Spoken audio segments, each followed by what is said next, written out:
BA part 1 लोक प्रशासन paper number 2 भारतीय प्रशासन। हम अपने पिछली चर्चाओं में यह समझ रहे थे कि भारत में लोक प्रशासन का विकास कैसे हुआ है। हमने प्राचीन काल से ब्रिटिश काल तक का लोक प्रशासन का विकास समझा। हमने अपने पिछले लेसन में यह भी समझा कि जब औपनिवेशिक काल पूरा हुआ और भारत आजाद हुआ, तब भारतीय लोक प्रशासन में क्या परिवर्तन आया। हमने समझा कि भारतीय प्रशासन के स्वरूप और ढांचे में स्वतंत्रता के बाद आकस्मिक और मौलिक परिवर्तन आए।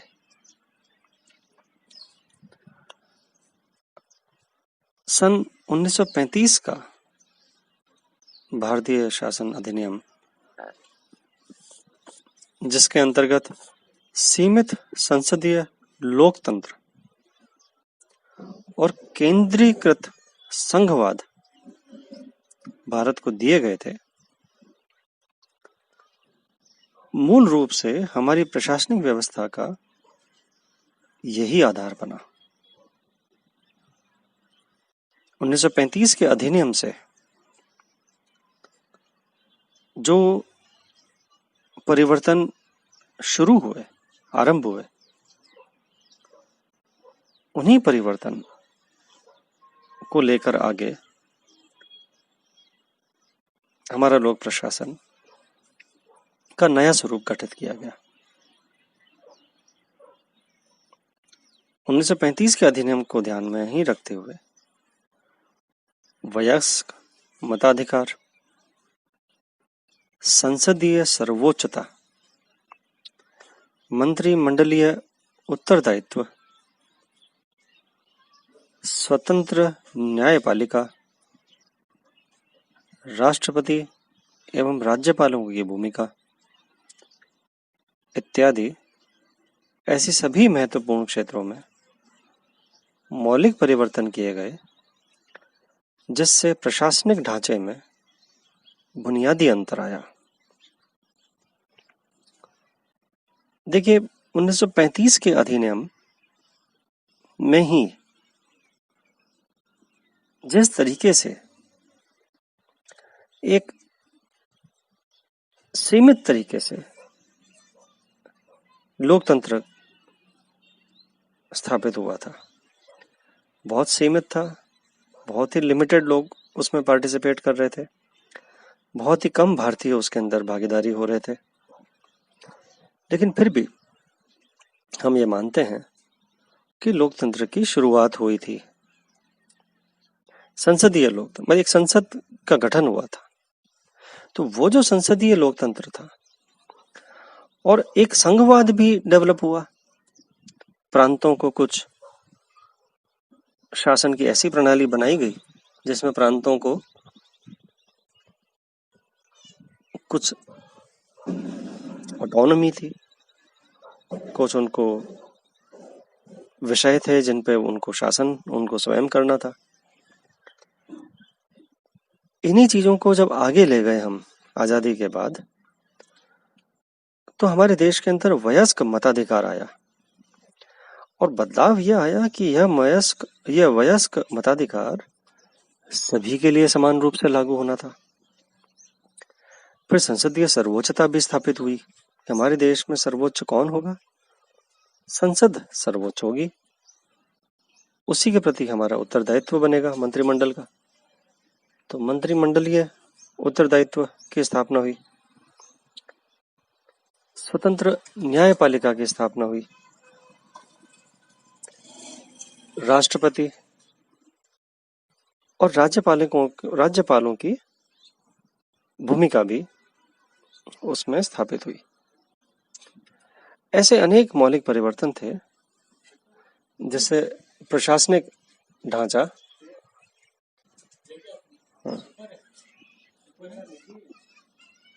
में एक परिवर्तन आया।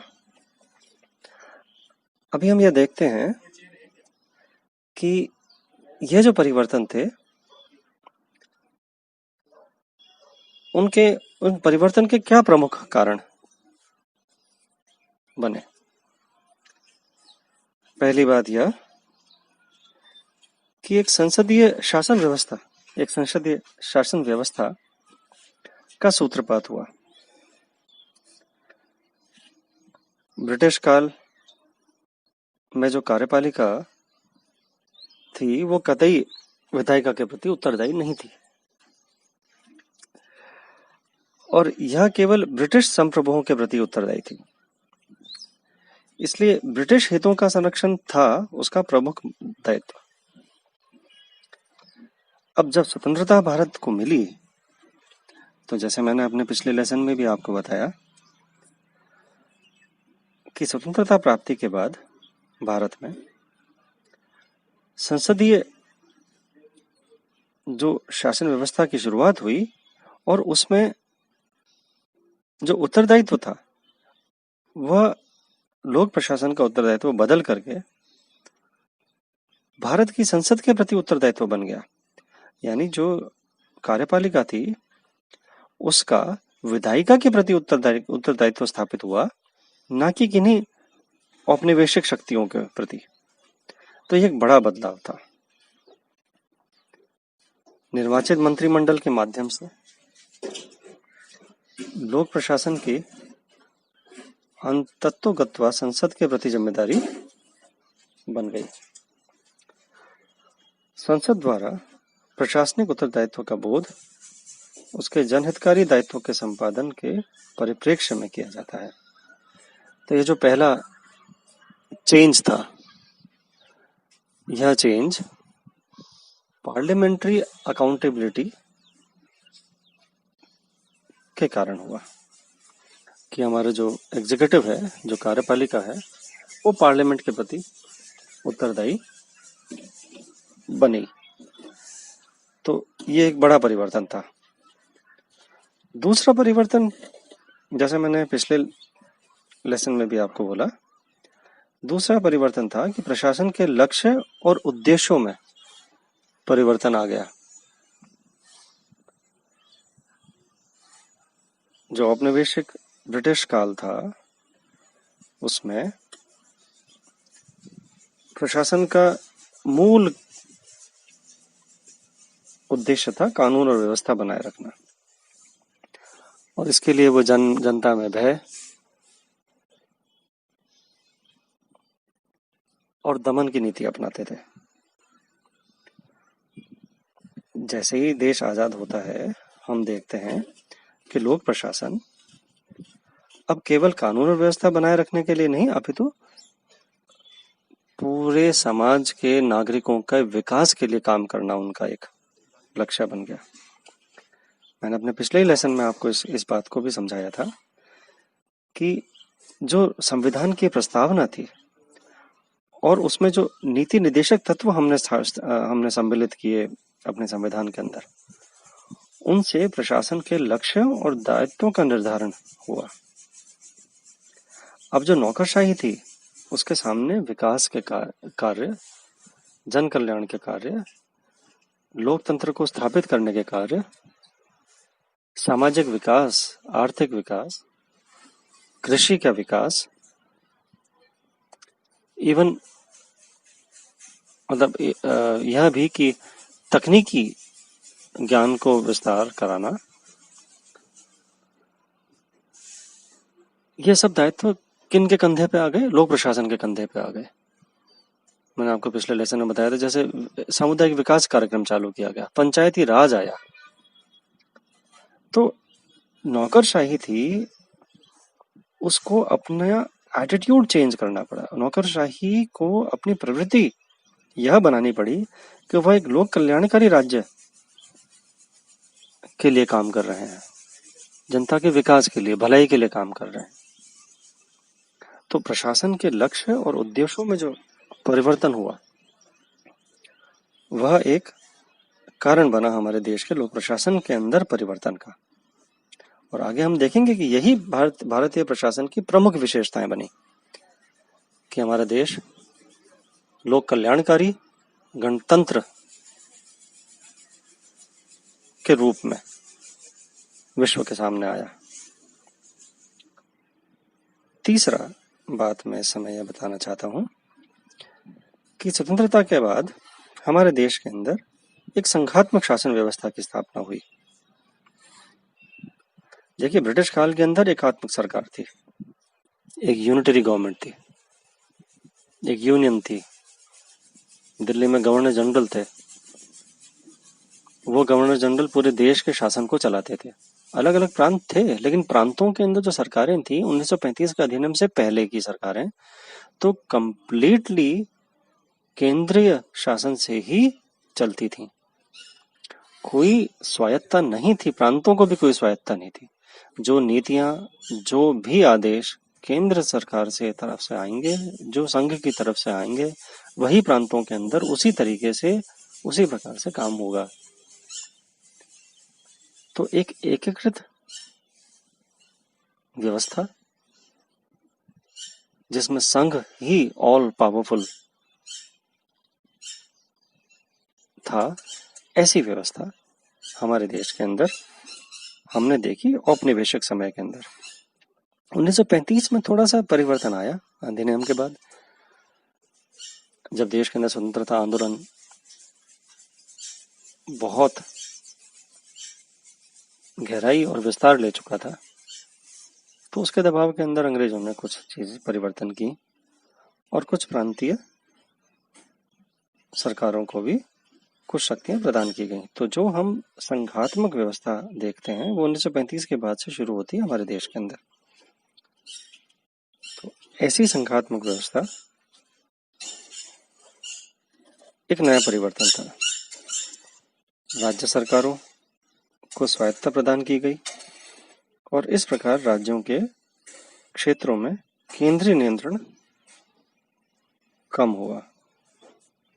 एक ऑटोनॉमी आई स्टेट्स के अंदर, कुछ सब्जेक्ट्स में आई पहले 1935 के अधिनियम के बाद, और फिर इंडिपेंडेंस के बाद में हमने जो फेडरल सिस्टम, संघात्मक व्यवस्था अपनाई, उससे स्टेट्स के अंदर बहुत सारे विषयों के अंदर ऑटोनॉमी आई, जिसको हमने 3 सूचियों में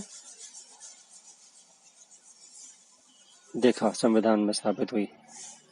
केंद्रीय सूची, जिसमें केंद्र सरकार के अधीन आने वाले विषय, जिन पे केवल केंद्र ही संसद में कानून बना सकते हैं और केंद्र ही उनको ऊपर डील करेगा। ऐसे विषय जो राज्यों को दिए गए वो राज्य सूची में, और ऐसे विषय जिन पे दोनों काम कर सकते थे वो समवर्ती सूची में। तो यह संघात्मक शासन प्रणाली का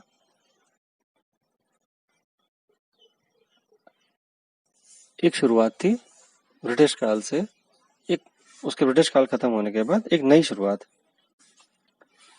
संविधान की स्थापना पर।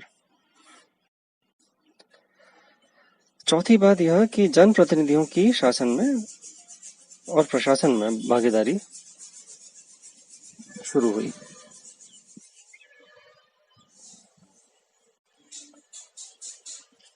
ब्रिटिश काल में, औपनिवेशिक काल के अंदर जनता के प्रतिनिधि अव्वल तो होते ही नहीं थे, और अगर 1935 के अधिनियम से कोई सीमित रूप से जनता के प्रतिनिधि बने भी और सीमित रूप से उनको कहीं जगह मिली भी, कोई सीमित संसद जिसे हम बोल सकें वो बनी भी, तो उनका प्रशासन के अंदर भागीदारी बहुत ही लिमिटेड था, बहुत ही सीमित था। इंडिपेंडेंस के बाद क्या होता है? इंडिपेंडेंस के बाद ये होता है कि कंप्लीट ट्रांसफॉर्मेशन होता है। देश में संसद सर्वोच्च हो जाती है, लोक प्रशासन उस संसद के प्रति उत्तरदायी हो जाता है, और प्रशासन का हर स्तर जनता के प्रतिनिधियों के साथ काम करने के लिए मजबूर होता है। नौकरशाही को यह प्रशिक्षित किया जा गया कि वो जनप्रतिनिधि को न केवल सम्मान दे, बल्कि जनप्रतिनिधि के बताए हुए और तय किए गए उद्देश्यों की पूर्ति के लिए जन कल्याण के कार्य करे। तो स्वतंत्रता के बाद प्रशासनिक निर्णय प्रक्रिया में जनप्रतिनिधियों की भागीदारी में वृद्धि हुई। ब्रिटिश शासनकाल में विभागों के अध्यक्ष मंत्री न होकर आईसीएस के सदस्य होते थे, जिनके कोई राजनीतिक कार्य नहीं थे। अब यह आईसीएस वही है जो आज स्वतंत्रता के बाद हम जिसे आईएएस के नाम से जानते हैं। तो ये उनका उत्तरदायित्व केवल गवर्नर जनरल के प्रति होता था। गवर्नर जनरल की कार्यकारिणी परिषद के सदस्यों की राजनीतिक प्रतिबद्धता नहीं थी। जो गवर्निंग काउंसिल थी उनकी, एग्जीक्यूटिव काउंसिल जो थी गवर्नर जनरल की, उसका जनप्रतिनिधियों के प्रति कोई उत्तरदायित्व नहीं था। जो जनप्रतिनिधि थे वो नाम मात्र के थे, सीमित शक्तियां रखते थे और कई बार तो डेकोरेटिव होते थे। डेकोरेटिव से मायना यह है कि उनको बिठा तो दिया गया है सिर्फ लेकिन दिखाने के लिए, प्रभाव वो कुछ नहीं ला सकते थे। और कुछ तो इसलिए भी बनाए गए थे क्योंकि वो अंग्रेजी सरकारों के चाटुकार भी होते थे, उनको भी बहुत जगह दी गई थी। तो अब गवर्नर जनरल की जो कार्यकारिणी परिषद के सदस्य थे उनका राजनीतिक प्रतिबद्धता नहीं थी। वे अपना संपूर्ण समय प्रशासन में लगाते थे, जबकि मंत्रियों की अब राजनीतिक प्रतिबद्धता होती है। अब आज के शासनकाल में यानी आजादी के पश्चात जो शासनकाल है उसमें मंत्री ही निर्देशित करते हैं कि लोक प्रशासन और नौकरशाही किस दिशा में और क्या काम करेगी। नौकरशाही स्वयं नीति निर्धारण नहीं कर सकते। नीति निर्धारण के अंदर जनप्रतिनिधियों का निर्देशन और सहयोग और सहभागिता सर्वोच्च है। कोई भी नीति अगर बनेगी तो संसद की अंदर और जनप्रतिनिधियों की भागीदारी से ही बन पाएगी। तो अब मंत्रियों की राजनीतिक प्रतिबद्धता होती है, प्रशासन उनके प्रति प्रतिबद्ध होता है। उन्हें प्रशासन का बहुत कम अनुभव होता है, मंत्रियों का बहुत कम अनुभव होता है, लेकिन वे अपना अधिकांश समय राजनीतिक दायित्व में लगाते हैं। लेकिन फिर भी प्रशासनिक विभागों के अध्यक्ष के रूप में निर्णय प्रक्रिया को प्रभावित करते हैं। देखिए, इनके पास ये राजनीतिक परिवेश से होते हैं, पॉलिटिकल पार्टीज से आते हैं, एडमिनिस्ट्रेटिव एक्सपीरियंस इनके पास नहीं होता है, लेकिन फिर भी मंत्री अपना काफी समय प्रशासन को निर्देश देने में और दिशा देने में लगाते हैं और उसको प्रभावित करते हैं। अब प्रशासक और राजनीतिज्ञों को व्यवस्था में भागीदार बना दिया गया है। तो एक बहुत बड़ा चेंज इंडिपेंडेंस से इंडिया के अंदर आया कि प्रशासनिक अधिकारियों को राजनेताओं के साथ मिलकर के कार्य करना होगा। तो स्वतंत्रता के बाद भारत में प्रशासन की फिलॉसफी, जो दर्शन था और उसका जो तत्व था, उसमें परिवर्तन आ गया। कल्याणकारी राज्य, सामाजिक न्याय, समाजवाद और संविधान के प्रति प्रतिबद्धता ने उसके ढांचे और स्वरूप को नया मोड़ दे दिया। स्वतंत्रता के बाद भारत में लोक प्रशासन के दृष्टिकोण और मनोवृत्ति को व्यापक सरकार के विचार दर्शन और जनतांत्रिक प्रशासन के आदर्शों ने सबसे अधिक प्रभावित किया है। प्रशासन तंत्र पर विकास की जिम्मेदारी भी सौंपी गई है। तो ऐसा हम देख पा रहे हैं कि जो भारतीय प्रशासन आजादी के बाद विकसित हुआ, वह अब पूरे समाज का आर्थिक, सामाजिक एवं बहुआयामी विकास की ओर काम करने में लगा। हम अपनी अगले लेसन में भारतीय प्रशासन के प्रमुख विशेषताओं के बारे में और आगे चर्चा करेंगे। धन्यवाद।